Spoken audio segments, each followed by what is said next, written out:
out to William. He said to me, Mum, would you play Halo? I said, no, William, I'm not really into religious propaganda. He said, what about Red Dead Redemption, Mum? I said, is that a strategy game involving the rehabilitation of Karl Marx, the serious 19th century political philosopher? He said, what, you can get bonus points by increasing class consciousness by highlighting the gross inequalities in the English class system. I said, yeah, that could be the one. He said, no, Mum, it's a cowboy shoot up bloodfest. I said, well, if we're going to have a bloodfest, let's have Call of Duty. Have we got any Call of Duty fans in tonight? Yeah. He loads the game on the computer, he gets online, he says to all the players, excuse me guys, my mum would like to play. Well, you've never heard such filth.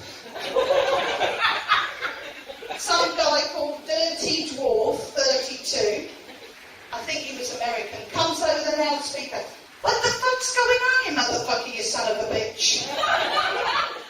I said, excuse me, William, I don't like you playing with these boys. He said, Mum, I am 22. I said, oh, I forgot that. In that case, reload and take that fucker's head off. The worst day by far happened to a mate of mine, who I won't name, Karen. She was going out with a guy for a little while, about, 4 weeks or so, and he invited her back to his place one Friday night to come round, I'll cook you dinner. None of this dining for £10 for two from Marks and Spencer's. He wants to get into her pants. He's making Thai green curry from scratch. So she gets round there. He's got his lemongrass, his chilli, his chicken, I don't know what the fuck goes in Thai green chicken. I'm saying, well, no one cooks for me. Thank you, Panto Brown. And he's slicing and dicing the ingredients, not my friend. Oh, that would have been a sad ending to that story. And she's getting all wiggly and turned on. That's why I call wiggly, by the way. And basically, food preparations gets abandoned and they retreat to the boudoir, where hands start wandering as only hands will do. And his fingers found what I will only describe as her love button, and she was overcome with a terrible sense of burning. Oh yes, he forgot to wash his hands after dropping the chili. Oh. We can all learn from the story that love hurts. That, and always keep milking, because she had to sit with her fanny in a bowl of it for an hour afterwards. Anyway, thank you very much.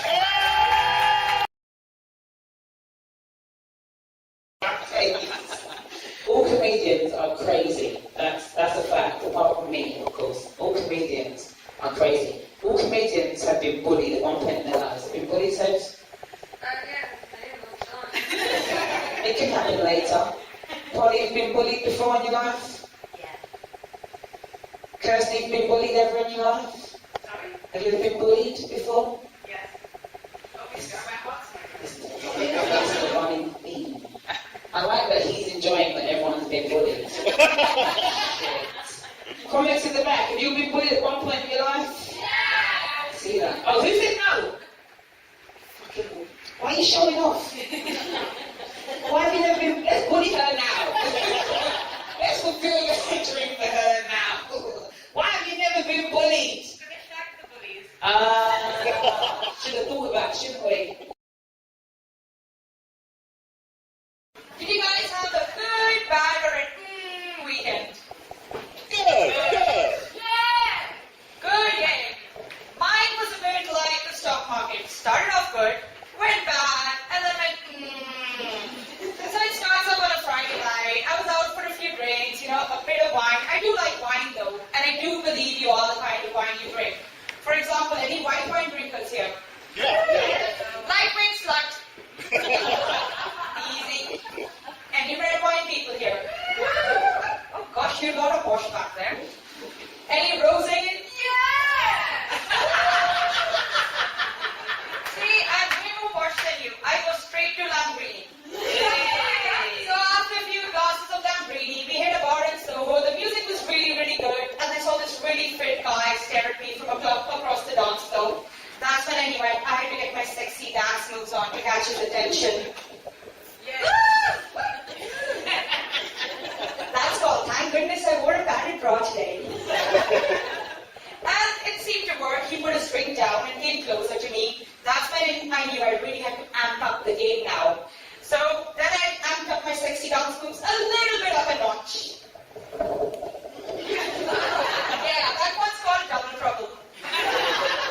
It seemed to work. He came closer and closer and closer. And that's when I did my, play it cool move. Yeah, seemed to work. Came closer and smiled. And then he went right behind me and started snogging the guy. Oh. Get close, son. I've got pizza, thought is right. He said, "Do you want to watch a film?" I said, "Oh, what film is it?" "Saw," imagine. Baby, you love DIY, you love puppetry. Well, and I got the best surprise for you when you saw it, imagine.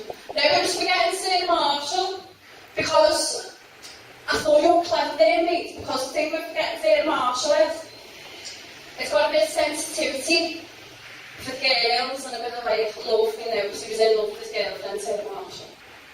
And then for the lads, it's got Mila Kunis, so everyone's a winner. So we watched that, and we got into the covers. We didn't do, I'm not a star. I'll take it from my one, granted. But I won't, do you know what I mean? So I gave him a wank, and that was that. And he said, "Do you want to stay the night?" And I looked behind him, and he had a hoodie on his chair, super dry, 2 woods, dead thick, worth 60 quid. I thought I'm having that. I said, "Yeah, well, I'll stay here." Because you know what it is, the day after, don't you? "Oh, babe, it's cold, it's freezing out." And as it happened, it was raining, so we couldn't say no. So I was like, "Oh, can I have your hoodie for the day?" And he was like, "I'm never seeing that again."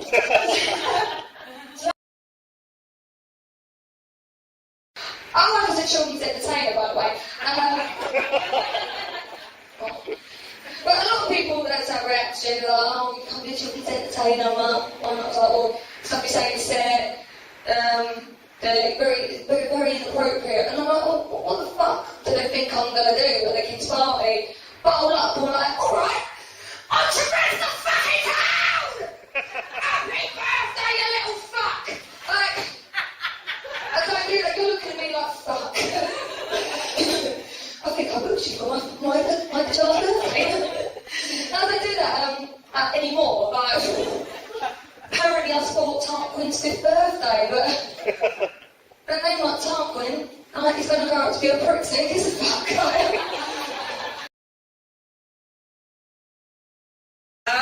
But the only problem with a hymn night, you have to qualify by meeting that certain perfect other half. Otherwise you can't have a hymn night. Now when you're really flush with youth, that's not too much of a problem to find that perfect someone. But as you get older, you start looking for someone, it gets a little bit harder. We have the baggage, as we like to call it. And actually meeting up with people is harder. I mean, when you're young, you can go to a disco. For the young people here tonight, disco isn't a savoury snack. It's a place that you call a club. For young people here, a club is a biscuit with a lot of chocolate on it.